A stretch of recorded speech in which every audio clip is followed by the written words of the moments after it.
El segundo mandamiento. La humanidad ha venido adorando dioses falsos por un periodo ya demasiado largo. Por eso, Dios le ha permitido llegar al margen mismo de la aniquilación. Por esa razón, el Todopoderoso permitirá que el hombre, dentro de poco tiempo, sufra el más horripilante periodo de sequía, escasez, inanición y enfermedades epidémicas, al igual que destrucción en masa mediante la más espantosa guerra que el mundo jamás haya presenciado. Pero para aquellos que estén ahora dispuestos a atender la advertencia, ha llegado la ocasión de despertar, la ocasión de conocer al Dios verdadero, el tiempo de que abandonemos los ídolos. En el capítulo 1 discutimos el primer mandamiento, el gran mandamiento. Encontramos que Jesucristo basó toda su enseñanza en el Antiguo Testamento y en los 10 mandamientos. Él dijo, escrito está, no solo de pan vivirá el hombre, sino de toda palabra que sale de la boca de Dios. Mateo 4:4. La única palabra de Dios escrita en aquel entonces era el Antiguo Testamento.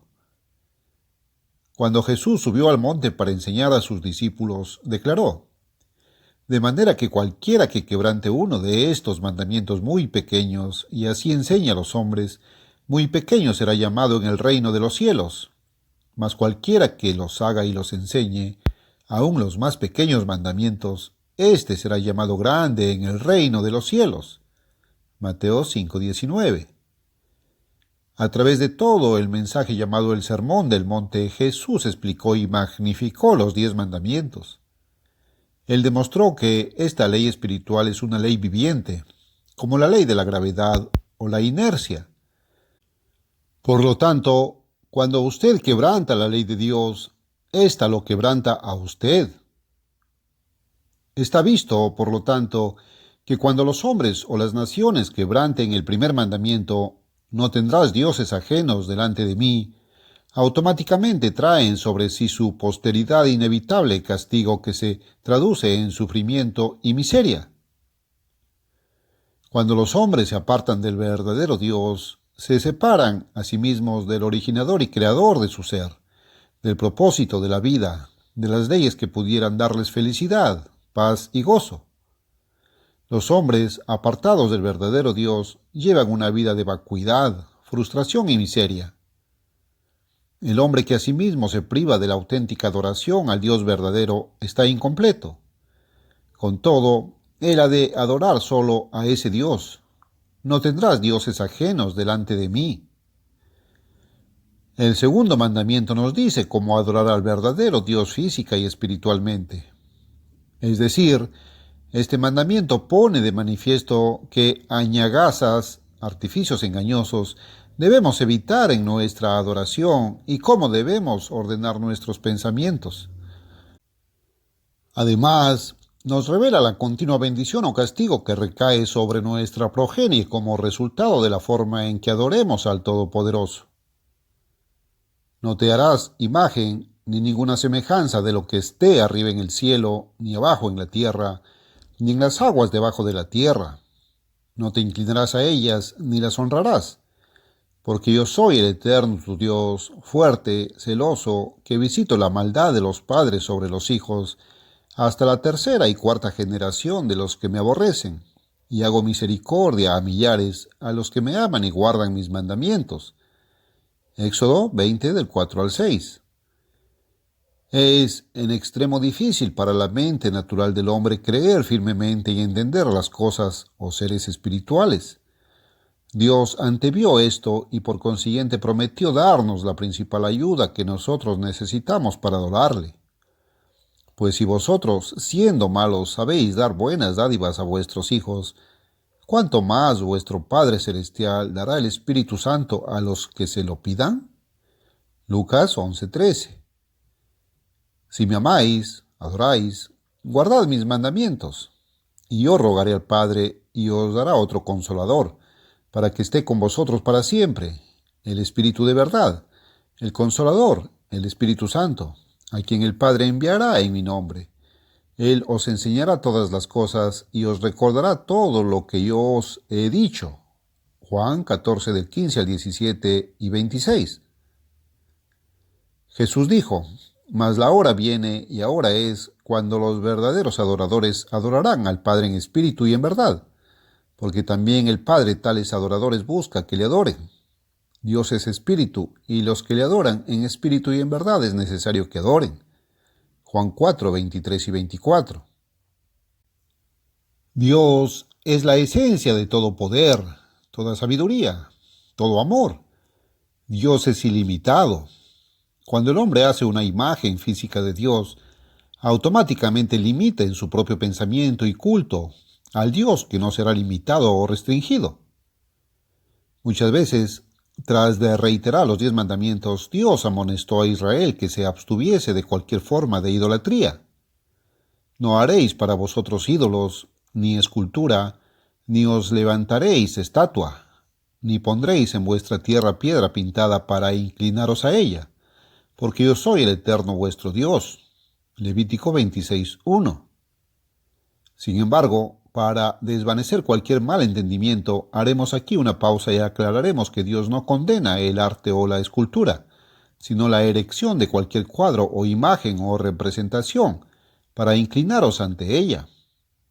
En el mandamiento original consignado en Éxodo 20 del 4 al 6, Dios no está condenando todas las pinturas o imágenes, sino que el mandamiento continúa: no te inclinarás a ellas ni las honrarás.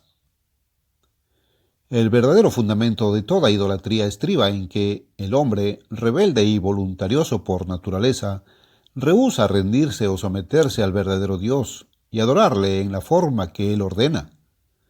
Sin conocer, pues, al verdadero Dios, sin tener su espíritu, el hombre cree que necesita algún auxiliar o representación de diseño humano que le ayude a adorar el concepto que él se ha forjado de Dios. Nótese que este segundo mandamiento no está hablando de la adoración a un ídolo. Eso lo prohíbe el primer mandamiento. Este segundo mandamiento prohíbe la interposición de objetos físicos entre nosotros y la adoración que debemos rendir al Dios invisible. Millares de cristianos de profesión emplean en sus cultos religiosos representaciones y cuadros supuestamente de Jesucristo, y hasta los exhiben en sus hogares. Pero, ¿qué dice la Sagrada Biblia acerca de tales cuadros? En primer lugar, es obvio que el segundo mandamiento claramente prohíbe el uso de cualquier cosa que represente a Dios o que pueda llegar a ser objeto de adoración. Y puesto que Cristo es Dios, Hebreos 1:8, ¿no es lógico pensar que este mandamiento prohíbe directamente el uso de cualquier imagen o semejanza de su persona? No obstante, como siempre habrá algunos que intentarán razonar acerca de este punto, es necesario estar apercibidos de que las imágenes comúnmente aceptadas como de Cristo no tienen similitud alguna con la apariencia del verdadero Jesucristo. Jesús, en los días de su carne, fue un judío, Hebreos 7:14, y es innegable que las facciones que muestran estas falsas imágenes no son las de un judío. Como el Verbo de Dios que era, Cristo inspiró al apóstol Pablo a escribir. La naturaleza misma ¿no os enseña que al varón le es deshonroso dejarse crecer el cabello? 1 Corintios 11:14. Sin embargo, las imágenes que el mundo usa invariablemente muestran un hombre con cabello largo, de facciones suavemente femeninas, mirada sentimental y con un aire de falsa santidad, que en nada concuerdan con la descripción bíblica del verdadero Mesías. La apariencia de Jesús era de absoluta masculinidad. En juventud fue carpintero. Trabajaba al aire libre, y la mayor parte de su tiempo lo pasó al aire libre, aún durante su ministerio. El rostro de Jesús debe haber tenido una apariencia un tanto rugosa y quemada por el sol. Definitivamente no tenía aspecto afeminado, sino que usaba pelo corto, aunque es posible que llevara barbas. No tenía rasgos hermosos o aristocráticos, sino que, como él mismo inspiró a Isaías para describir su apariencia humana, no hay parecer en él ni hermosura. Le veremos más sin atractivo para que le deseemos. Isaías 53:2. Como humano, Jesús, a la joven edad de 30 años, Era un judío normal, rebosante de salud y quizás de apariencia un tanto ordinaria, que predicó con gran celo y convicción el mensaje del futuro reino de Dios que ya muy pronto gobernará toda la tierra. Sin embargo, si hemos de pensar en la apariencia de Jesús, debemos de hacerlo, al menos en términos generales, conforme a su aspecto actual, según él mismo se describe en Apocalipsis 1 del 13 al 16. Su cabeza y sus cabellos eran blancos como blanca lana, como nieve, sus ojos como llama de fuego, y su rostro era como el sol cuando resplandece en su fuerza. Como Dios mismo, que es, el rostro de Jesús brilla ahora con esplendor y con poder. Usted, en su actual condición humana, no se atrevería a mirarle directamente. Muchos dirán que no adoran tales cuadros, retratos o pinturas. Tal vez no, pero estas representaciones y conceptos de Cristo indudablemente vienen a sus mentes muy a menudo cuando piensan en Cristo o mientras oran. En realidad se interponen entre ellos y Cristo. ¿Sustituiría usted al Cristo viviente y verdadero por uno de estos cuadros o pinturas, culpándose usted mismo de quebrantar el segundo mandamiento? ¿Limitaría usted su concepto del Cristo viviente que describe su Biblia, del Cristo que se sienta glorificado ahora a la diestra de Dios en el cielo y cuyo rostro resplandece como el sol en toda su fuerza? Los hombres han ideado muchos métodos erróneos de adoración al Todopoderoso. Jesús advirtió a la gente de su tiempo del peligro de sus tradiciones religiosas de invención humana, cuando dijo: «Pues en vano me honran enseñando como doctrinas mandamientos de hombres, porque dejando el mandamiento de Dios os aferráis a la tradición de los hombres». Marcos 7, 7, 8.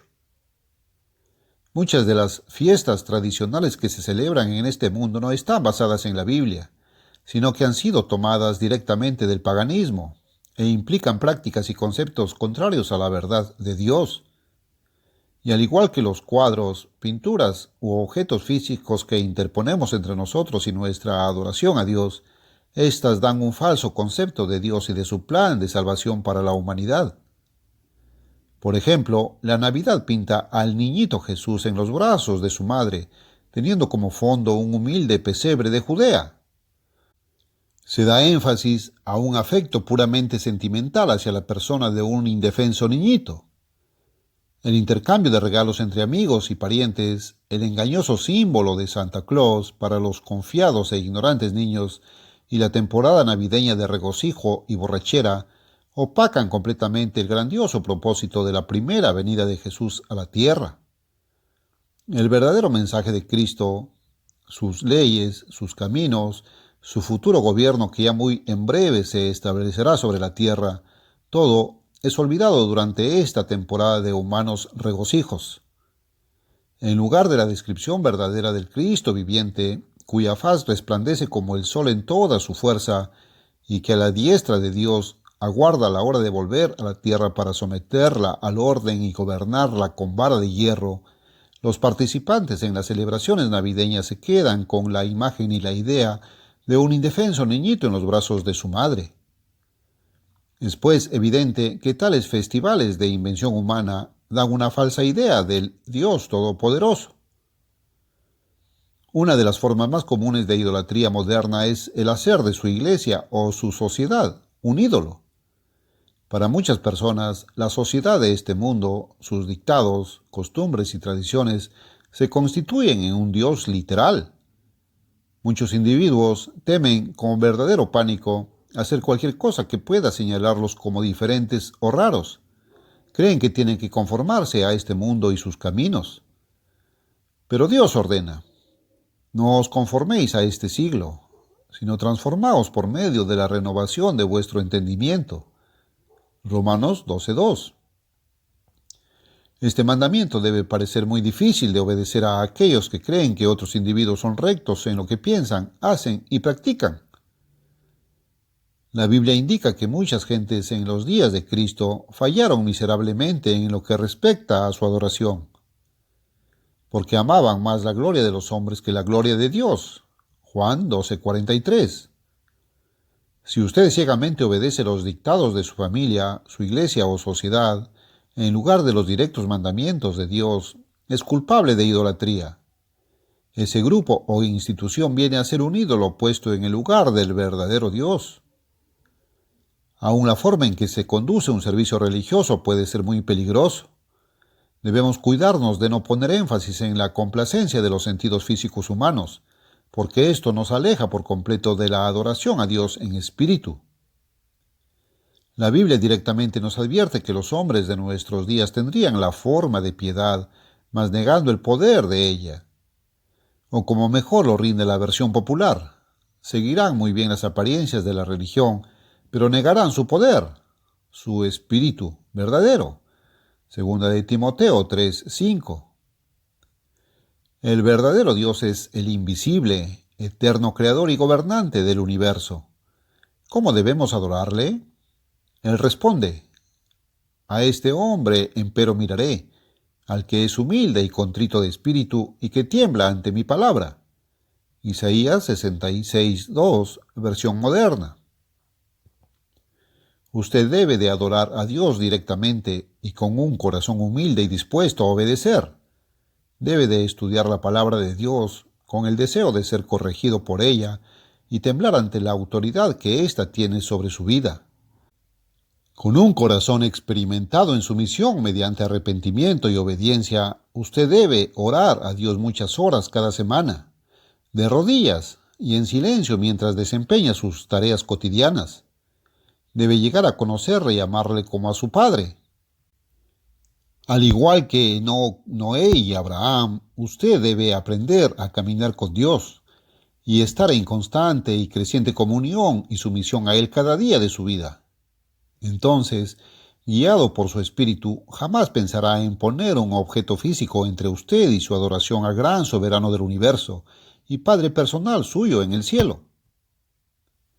Hemos visto que Dios prohíbe el erigir cualquier imagen o ídolo para representarlo.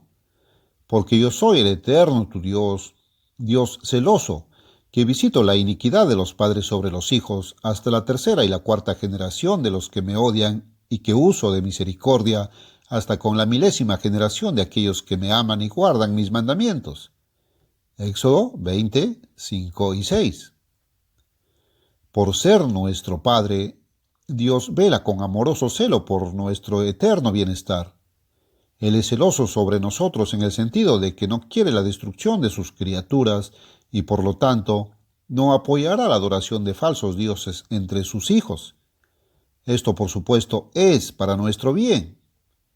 Si persistimos en una forma idolátrica y vana de adoración, Dios dice que visitará nuestra iniquidad sobre nuestros hijos, nietos y bisnietos. Ciertamente hay muchas ramificaciones de esta declaración y principio. Pero hay un significado que es por demás obvio en este contexto. La persona que practica tal forma de adoración queda bajo la influencia de ese falso culto, y con ello no solo está haciendo daño a su persona, sino a sus hijos y a los hijos de sus hijos también. El principio es que la falsa idea de adoración será transmitida por los padres a los hijos por generaciones, lo cual alejará a estos más y más del conocimiento del verdadero Dios y de la correcta y necesaria comunión con Él. Vemos, pues, que es algo solemne y terrible el transmitir a sus hijos un falso concepto de Dios. Es una de las cosas más funestas que puede hacer el hombre. Pero, junto con esta advertencia, Dios da una misericordiosa promesa a aquellos que quieran adorarle como Él ordena. En el caso de estos, Él es un misericordioso y amante Dios, que usa de misericordia hasta con la milésima generación de aquellos que le aman y guardan sus mandamientos. Del original hebreo. He aquí un marcado contraste. Dios solamente visita la iniquidad hasta la tercera y cuarta generación antes de intervenir con misericordioso castigo y llamamiento a la verdad, pero muestra su misericordia hasta con la milésima generación de los que le obedecen. Dios llama a los hombres hacia su inmediata presencia espiritual, a adorar a su Creador directamente. El hombre puede venir a conocer realmente al gran Dios del universo como su Padre personal y caminar y conversar con Él todos los días. Cuando el hombre cesa de adorar al eterno Dios cara a cara, labra la ruina de su propio carácter, quebranta el mandamiento de Dios. Este es el significado y la fuerza y vigor del segundo mandamiento.